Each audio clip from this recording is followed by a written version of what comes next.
What is up, my darlings and dudes? This is Taylor, and thank you for jumping on today. I'm here to share with you and explain to you our real estate strategy for 2022 and why we do what we do and why we don't do what we don't do. So with that, thank you for being on this channel. Please subscribe if you haven't yet.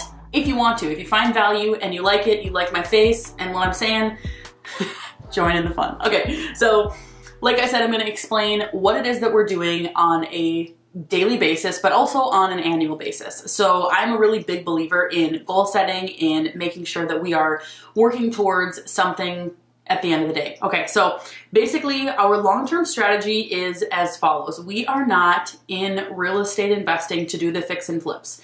There's absolutely nothing wrong with that. There's absolutely nothing that I have that's bad to say about it. It's just that we do not have the time to do that. It takes a lot of time, it takes a lot of working capital, and it takes patience. It takes patience to work with construction people. It takes patience to wait for your capital to be tied up and then later, sell it for more. So that is just not for us, and there's nothing wrong with that. What we also do not do is we are not going to sell our properties anytime soon.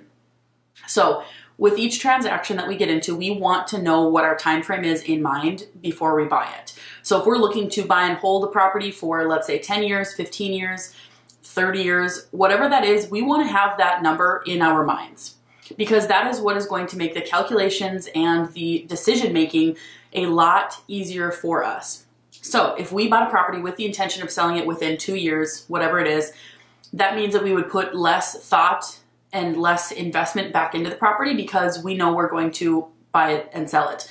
However, that's not the case because that's not what we do. What we are doing is finding properties to invest in them and to basically bring them more value by putting great building materials in there and upgrading. So we are doing that with our property. So that's one of our intentions when we start with any project, with any sort of investment property or portfolio. That is what we're doing. We're going to set a time frame. We're going to learn about the property and what is needed in the future and start to plan around that and the cash flow.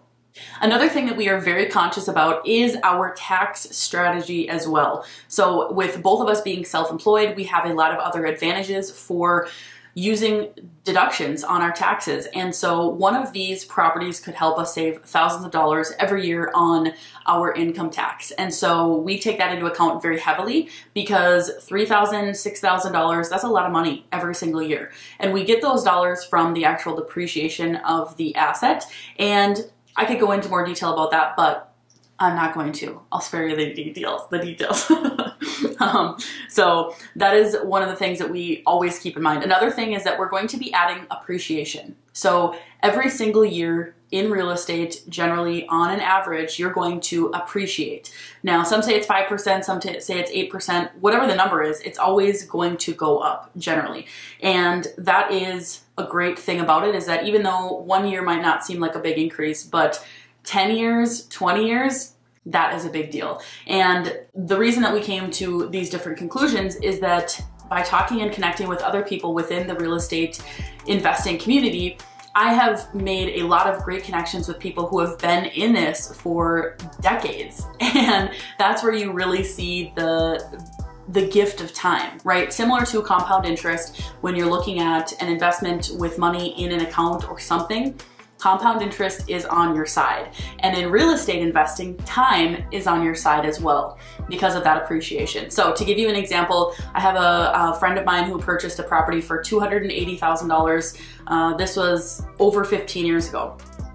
$280,000, and they sold the property 15 years later for $1 million, which is absolutely crazy. Now, there's a million different things that go into that, and of course, I can't generalize and tell you that all deals are going to be like that, but it is something to keep in mind that you have a really, really, really good chance of that property going up in value with time. And of course, we all know that we have inflation to thank for that. But again, I'm gonna spare you the details on that too. So we are definitely using time to our advantage in all of these projects that we're working on. And what it boils down to is why, right? Why are you watching this video? Why do you care? Why do you want to know what we're doing? Because we simply want to be an example to share with you our journey of purchasing properties and what what we're doing, why we're doing it, and how you can essentially learn from what it is that we're doing. So why we're doing it, we are young. We are young. And so I'm 30, Michael's 33, and you know, we have that time. We have the time to be able to build the appreciation, put value into the properties, and raise the rent over time, and all these great things. So we do have time on our side, which is awesome. We also do not need the cash flow. So that might sound like a conceited statement or something like that to you, but I want you to stop and think for a second that we have our own income. We have our businesses that are doing really well. And what that means is that our real estate investments can basically just be self-sustaining.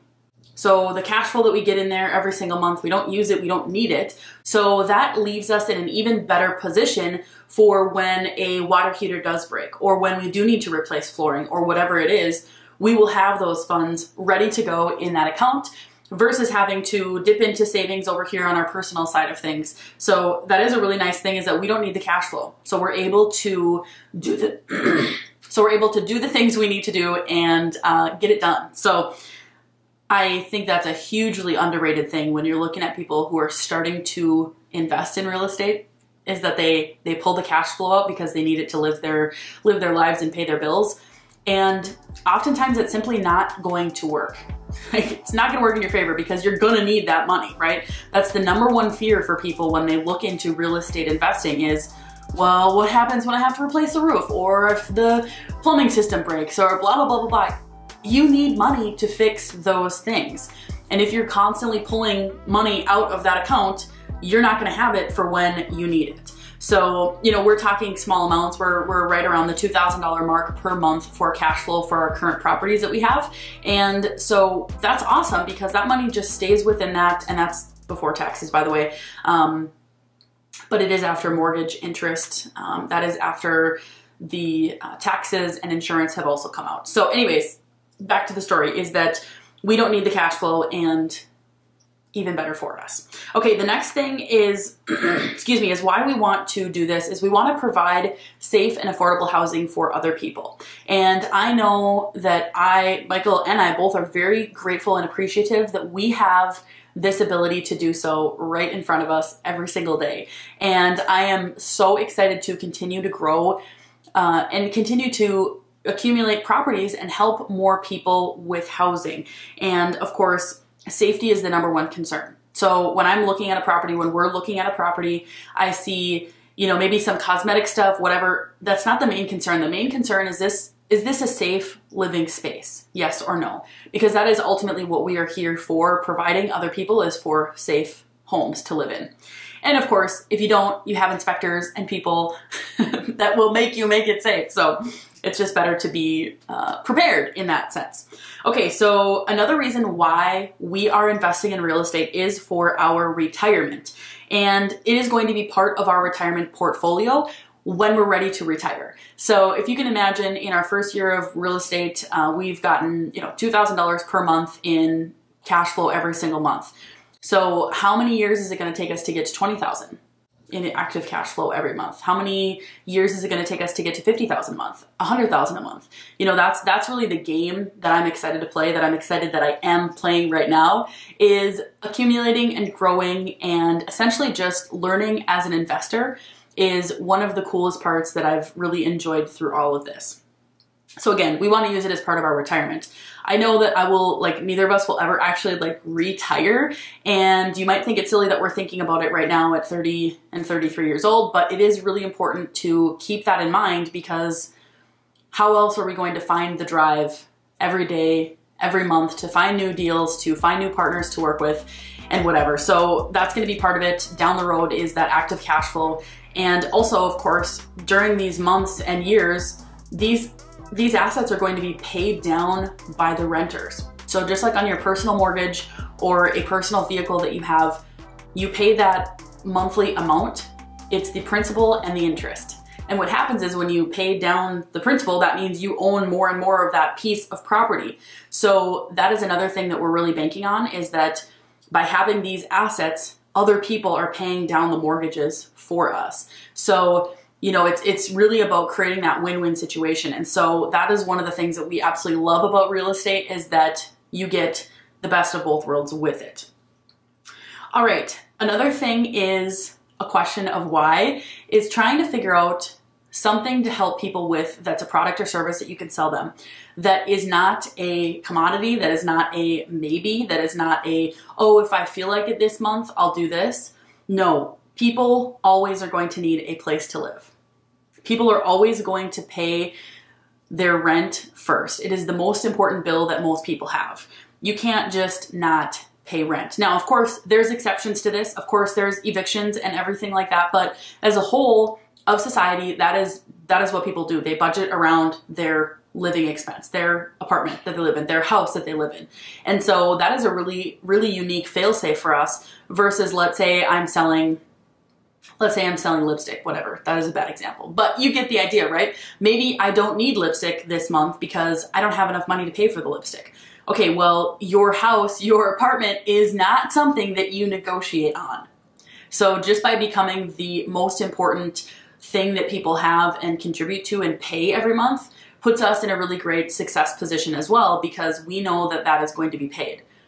Again, there's going to be vacancies, there are going to be people who move out early, there's going to be people who we have to evict and whatever, but that is not the case as a whole. Okay, another thing on here is why we're doing this, why we're building our wealth. The biggest thing that people find is that there's work involved with being a real estate investor. And I'm not opposed to work. My husband's not opposed to work, but when we're looking at how we are working this whole platform, we have property managers in place to run our properties. So we are more than okay with paying that service for them to handle these things. So instead of somebody calling me at 7 o'clock at night on a Friday and saying, oh, my toilet doesn't flush, I would have to go fix that if I didn't have a property manager. If I had somebody who was not paying their rent on time, who had noise complaints, who had police reporting, like all these things, like that I would have to solve that. And Michael and I don't have the time or energy or willingness to do that. So that is a really nice thing that we have built into our portfolio, is that we have somebody handling that for us. And so yes, it costs, right? But it's an investment because that's something that we're not willing to do. So that is something to keep in mind for you. And honestly, as a whole, our entire strategy for 2022 is to at least double what we got last year. So we have a single family home last year in 2021, and we also purchased a 6-plex. Both of those in 2021, and honestly, it was a very, very incredible experience for our first year of real estate investing. And I am so excited to continue on this year and to find more properties and to find more problems to solve and people to help. So that is our overview on 2022.